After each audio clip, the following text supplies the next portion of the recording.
Olá, tudo bem com você? Hoje a gente vai falar um pouquinho sobre reação de deslocamento, também conhecida como reação de simples troca.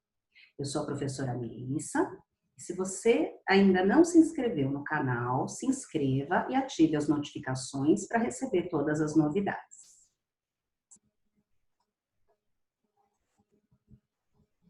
O que é uma reação de deslocamento, também conhecida como uma reação de simples troca?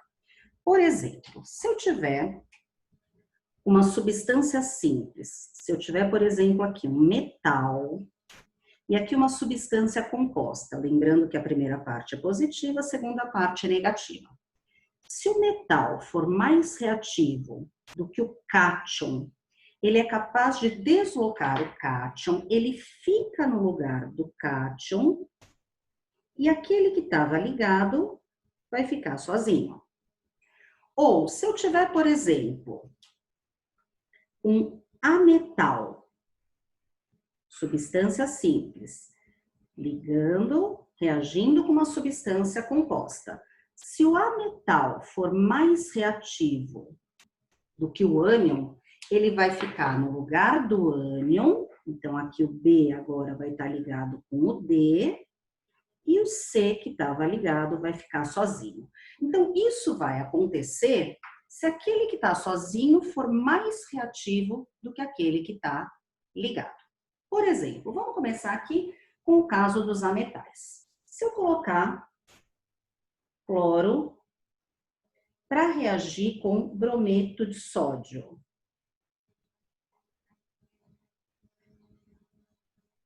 Se o cloro for mais reativo do que o bromo, o cloro fica no lugar do bromo e o bromo é que vai ficar sozinho, formando uma substância simples. Como o cloro ele é mais reativo do que o bromo, essa reação vai acontecer espontaneamente. E aí, para a gente saber quem é mais ou menos reativo, eu vou colocar aqui a fila de reatividade dos ametais. Flúor é mais reativo que o oxigênio, que é mais reativo que o cloro, que é mais reativo que o bromo. Então, vejam aqui, o cloro é mais reativo que o bromo, e o bromo é mais reativo do que o iodo. Essa é a fila de reatividade dos ametais. Bom, a gente trabalha muito mais com a fila de reatividade dos metais. Por exemplo, vamos supor que eu coloque num becker uma solução de sulfato de cobre. E nessa solução de sulfato de cobre, eu vou colocar um pedacinho de ferro. Depois a gente vai fazer a mesma coisa com o zinco.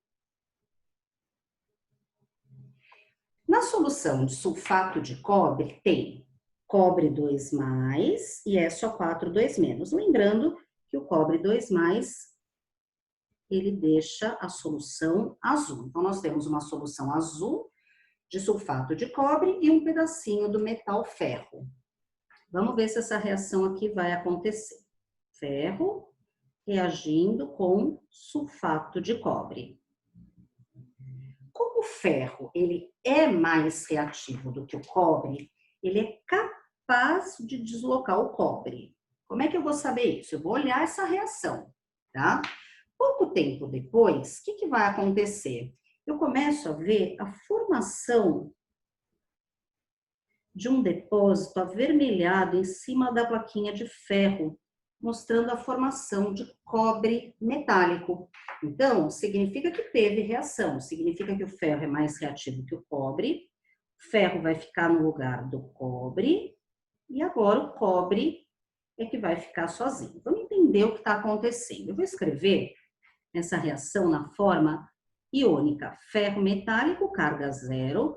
Aqui a gente tem cobre 2+, SO4 2-. Vai formar ferro 2+, SO4 2-. Veja que o SO4 eu posso cancelar. E cobre. Então, vamos entender aqui o que está acontecendo. O ferro está indo de 0 para +2. O ferro está sofrendo oxidação. O que significa o ferro sofrer oxidação? Ferro vai oxidar a ferro 2+. Para isso, ele vai perder 2 elétrons. E o cobre 2+, que estava na solução, vai formar cobre metálico, vai sofrer redução. Então, o cobre 2+, vai pegar os elétrons que o ferro estava perdendo para formar cobre metálico. Então, a gente tem essas duas semi-reações acontecendo, o ferro oxidando, o cobre reduzindo. Mas isso só aconteceu porque o ferro era mais reativo que o cobre. O ferro tinha mais tendência de oxidar do que o cobre. Se eu fizer a mesma coisa com uma plaquinha de zinco, numa solução também de sulfato de cobre. O zinco, ele também é mais reativo do que o cobre. Então, o zinco também vai oxidar, o cobre também vai reduzir. Escrevendo essa reação na forma iônica, a gente tem aqui, ó, zinco mais cobre 2+. O zinco está oxidando de 0 para +2, está perdendo elétrons, e esses elétrons são capturados pelo cobre 2+, para formar cobre metálico. Essa transferência de elétrons gera uma corrente elétrica que pode gerar uma diferença de potencial. Então, o químico faz exatamente isso, pega essa transferência de elétrons para gerar uma corrente elétrica, para gerar uma diferença de potencial e cria-se, por exemplo, uma pilha. Mas como é que a gente vai saber se o zinco vai ser capaz ou não de deslocar o cobre? Como é que a gente sabe? Existe uma fila chamada de fila de reatividade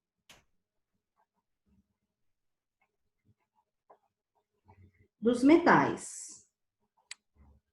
E pela fila de reatividade dos metais, a gente vai ver quem tem mais tendência a oxidar, quem tem mais tendência a reduzir. A gente tem aqui, vou colocar a ordem para você. Alcalinos, grupo 1 da tabela periódica. Depois, alcalinos terrosos, grupo 2. Alumínio. E aí, vem uma série de outros metais. Manganês, zinco, cromo, ferro, cobalto, níquel, estanho, chumbo. O hidrogênio, apesar de não ser metal, aparece aqui na fila também. Bismuto,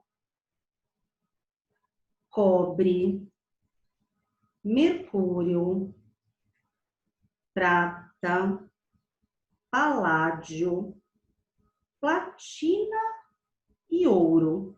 Então, essa é a fila de reatividade dos principais metais. Lembrando que alcalinos terrosos e alumínio são os metais mais reativos.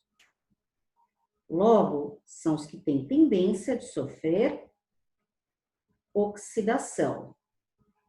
E o finalzinho aqui da fila de reatividade dos metais, aparecem os metais que são menos reativos. Prata, paládio, platina e ouro. E os menos reativos são os que não têm tendência a oxidar, têm tendência de ficar na forma metálica mesmo, na forma reduzida. E esses metais, por serem menos reativos, são conhecidos como metais nobres. Por exemplo, você tem um anel de ouro, esse anel de ouro vai durar a vida toda, ele não vai oxidar. Já se você tiver alguma coisa de ferro, vai oxidar com uma facilidade maior. Então, nesse primeiro caso, nós estávamos comparando ferro e cobre. O ferro está aqui e o cobre está aqui. O ferro ele é mais reativo do que o cobre. Então, o ferro vai oxidar. O ferro vai ser capaz de deslocar o cobre. Então, o que significa ser capaz de deslocar? Significa dar elétrons, tá? Significa que ele vai oxidar. Aqui a gente comparou zinco e cobre. O zinco está aqui e o cobre está aqui. A gente faz algumas reações também envolvendo o hidrogênio, por isso que o hidrogênio aparece nessa fila de reatividade dos metais. E aí a gente vai ver agora algumas reações de metais com água. Então, metais com água. Água H2O, eu vou escrever assim, ó, HOH, certo?